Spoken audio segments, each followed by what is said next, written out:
the suppression of the use of marijuana and of the forces lurking behind it are the most important jobs this department is now engaged in. In 1930, the records on marijuana in the Washington office of the Narcotics Division scarcely filled a small folder like this. Today, they fill cabinets. Welcome, ladies and gentlemen, Coloradians and everyone that's smart enough to listen from the outside. It's one of the most amazing plants we've ever discovered. The pot party, the trippers, the grasshoppers, the hip ones, all gathered in secrecy and flying high as a kite. I got weed pots. Welcome back, ladies and gentlemen, to Season 5 of Stoned Appetite, Episode 1, presented by Standing Akimbo Dispensary and Mile High Life. With your hosts, as always, Dipshit Kip. And CB, how are you, CB? I'm doing great, man. I mean, we're starting Season 5, and so I hear Season 5 is where you really start to peak. You know, the first few ones, it gets your base. It's kind of like the first few Seinfelds. They were great. But when you start getting that middle tier, I couldn't agree more. Not only have we seen an uptick in listenership, shout out to all our new listeners. For those that don't know, my name's Kip Wilson, host of this here podcast, usually the face you see on our stupid social media page that's out eating food and smoking weed. But you are exactly right. Through the first 4 seasons, we really kind of built that base. You know, it's like a good tan that you get before you go to the beach, so that when you go to the beach, you don't burn day one. You know, you're not roasted. You've got a good, and people don't look at you like that weird pale or red kid where it's like, look at this fucker. Does he just stay inside? He doesn't ever go outside. All of us are now a little bit weathered, a little bit seasoned, and I think our sponsors are pretty fucking fired up about it as well. Season 5 is going to go a little different than the last 4 seasons, Chris. For Season 5, we're actually going to do it in a 2-part episode every week. So part 1 will include stories from the industries, whether it be the food industry in Colorado. We saw there was an overwhelming success, and we've also heard some other stories from across the community and industry in our community. And then we're also going to talk about a little cannabis stuff, you know, dive into what things have been popping off. Obviously, safe banking goes down again, but we're starting to see legalization as the turn of the new year is actually a thing in places like New York. The Northeast is starting to pump it out with dispensaries. Places like Mississippi have got the ball rolling, and we have testimonials coming out of those states. So it's going to be a really doozy here in Season 5. And then every Thursday, so we'll drop Tuesdays, Thursdays. On Thursdays, we'll drop our guest episode every week. We'll have a guest join us to talk about their companies, their hobbies, maybe what they masturbate to. All of those things will be covered every single week with a different guest. yeah, we may find out they don't believe in dinosaurs, they're flat earthers. Dude, if we could find a flat earther, this fucking show would go off the rails. We would have so much fun making fun of that person. I would go support their restaurant just so I could yell at them from a distance. Be like, remember that time you don't believe in science? It would be awesome. And we're going to be able to showcase more Food Truck Fridays. Is that Dude, keeps rolling? Hell yes, Chris. So obviously, if y'all don't know, Chris is writing for the Denver Westward, showcasing food trucks from around Colorado. You'll see them every Friday on our social, but the long word or paragraph or whatever, the stories behind the food trucks are on Westward every Friday, and we're going to have some of those guests join us as well. They're going to bring it up, bring the food up to our new studio, which will be coming in February with our video. So we will start videoing everything on our YouTube page, Stoned Appetite, as well as you'll be able to actually stream it through Spotify too on video. It's kind of an interesting dynamic. But we're going the way of the Always Sunny podcast. So it'll look like Frank and Charlie's apartment with a little bit of Wayne's World. It'll be a real, cum dumpster. It'll be gross, but it'll be our gross place. And I'm excited about it. Yeah, I think we need to invest too once we start getting rolling, like old-timey food things, like a popcorn maker, a glizzy stand. Oh, maybe like one of the 7-Eleven rollers where they just sit out all day and bake. I like where your fucking head's at. I've already started collecting stuff. Obviously, rest in peace to our friends over at Street Feud. But, some of that cool nostalgia stuff that was on Chef Merlin's walls will be joining us on our walls in the new studio. So a little bit of him will always be inside of you, Chris. And a little bit of Chef Merlin will always be inside of me as well, and our new studio. So that's really exciting. Yeah. Well, for the first episode, Chris, I think that main things that we really wanted to talk about were kind of food related. You know, obviously the big news out of the food world is that slave labor is no longer socially acceptable, as Noma has closed their doors up in Copenhagen. Obviously, you know, it's the world's best restaurant, but they also were the best at exploiting their staff for free labor. So once they had to start paying their interns, the chef at Noma had to close the restaurant. And obviously, we never had that experience or got to eat at these fucking locations. You've worked in fine dining, but were paid an appropriate wage, you know, for some of the from the best in Colorado. I mean, what are your thoughts on that, Chris? The Noma move, I guess, and the kind of the public outcry now that we know the excuse as to why they closed and the, I guess, poor choice of words by chef owner. What are your thoughts? I mean, I think, like, obviously the underpay had been going on for fucking years. Yeah, I think they were using interns, kind of like how we used Zane. And it was crazy because I've read various articles on it from different news sources or whatever. And it's crazy to think, like, you know, if you were an aspiring young chef and you got an internship, yeah, maybe you can eke it out with no pay. But then I heard somebody's experience about how they just had to do one task like the entire time, so they felt like they never really learned anything. Like her task was like making this like taffy to build an insect, and that's all she did. So it's like, how the fuck did that help you? And then, you know, the crazy thing is, I think one of the chefs that worked out at Noma had some restaurant out in Washington State, like on an island. And that one shuttered not long ago, and there was like lots of scandal, all that kind of stuff, and just underpaying people.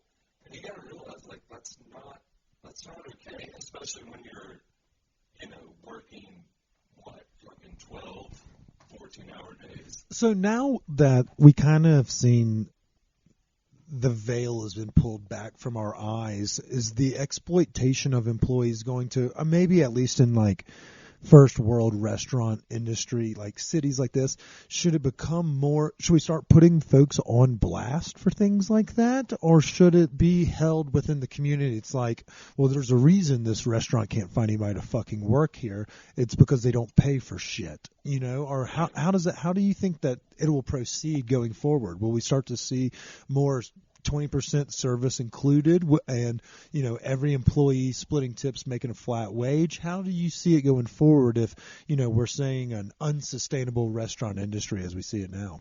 Yeah, I think that's the only way forward. Like, you're going to have some of your nicer restaurants where you have staff that care about where they work, you know, are into building a career, or they are dedicated to the hospitality industry. I think you got to pay them all a living wage. And that starts with the people in the back of the house, too. You know what I'm saying? Like, having that share and that access to equal pay is great. And I think the restaurants that are going to implement it make you know, pay a service charge. I think it should be included. Okay, so here is a question that I guess people do have about that. Like, let's say you do, in fact, add that service charge. Do you think that means that maybe the staff will end up mailing it in? Because oftentimes you feel that the tip is reflective of your appreciation or of how you thought the service was while you were dining. If that's automatically included, obviously it's a swift kick in the nuts when you see the tab at the beginning, but then you realize you don't have to tip. But, I mean, like, should that be the norm? Like, we see that tipping has kind of gone out of the old world. Like, they don't do it over there. So it's almost like it's implemented in tourist towns and those types of places. It should be sustainable across all platforms, or all, I guess, genres. I mean, really and truly, what would make you not tip 20% plus at a place? I mean, for me personally, as someone who goes out and eats, but also worked in the industry for years, knowing that experience, I started like 2025. And if it sucks, like if the service sucked, the food was mediocre, maybe just nothing went right, then we stop at 20. But let's say you kicked fucking ass. Yeah, you're getting 30%. You know, like, so I know. Oh, I know. I'm not saying it's capping me. At the same time, like having that in place, I mean, I don't think it's going to make a server approach less of their job. You know, like I don't think they're going to lower their standard or whatever. They're still expected to work hard. They're still expected to be knowledgeable. What if I told you that the staff was going to kill you at the end of the meal? Would you then maybe feel a little differently about how you would tip your 20%? Yeah, well, that's fun fact. That's what happened in the menu. I don't know if you've seen the movie. Spoiler alert, it's been out for like 3 fucking weeks, maybe a month by now. Everyone and their mom had told me we had to watch it. As soon as I watch it, I get told that I'm that prick that's like taking photos of his food and like gets demonized by the chef, and it just tickled me to death because we don't necessarily see that guy die. So we don't know what's going on in that. I should apologize. I'll put spoiler alerts in on the comment section, not the 10th minute mark. But I love how the menu kind of called out not only the high-end fine dining by using a normal Joe average human saying, what the fuck is this? You know, like kind of that variant. But it also called out all the schmucks that are sitting at those tables, you know, whether it be the regular that can't appreciate fine dining or the dickhead who thinks that he knows everything. You know, it was kind of fucking awesome. And as someone who has said from day one on this podcast, he doesn't know shit about it, and I'm learning every day, I fucking loved it. I was like, bury all of these people. Kill them all. Except for obviously our friend, the Queen's Gambit. I thought it was hilarious. I thought it was great. I thought the jokes with the chefs were fucking hysterical. I thought it was pretty fucking good. Yeah, I thought it was a funny movie. Kind of like not horror funny. It reminds you of something like an Idle Hands, you know, something where you kind of chuckle and you're like, oh shit, that guy, you know, like a couple of deaths in there and you're like, holy fuck. And then, but at the end, like the s'mores thing, I mean, I was cackling. They were all just sitting there as chocolates like melting down their faces. It was so fucking funny.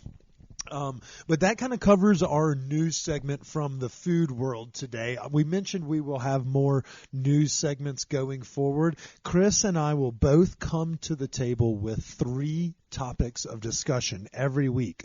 One witty, one from the local scene, whether it be our industry or in our community, like the shooting that happened at 7:30 at night on 21st in Lawrence last week. Quite literally, downtown has become fucking preposterous. I almost stepped in human defecation like 9 times last week down there. And then we will also bring something from the world of whether it be cannabis, food, or, you know, maybe it's just something cool, like a world leader who got poisoned. You know, you never know. Something neat may happen, and we'll have to talk about it. Before we go today was just to kind of get the algorithm back in place so that everybody knows that we're here and we're alive. We want to give a shout out to our friends over in New Mexico. They set a new record for cannabis sales in December. So obviously a lot of folks are coming over from Texas because everything in Texas is fucked up. So there's a lot of back and forth from that aspect. But they broke a new record with $43 million in cannabis sales in December. So shout out to our friends over in New Mexico. I'm very proud of you. And then other news that I think we probably should cover, there's a couple new restaurants coming out.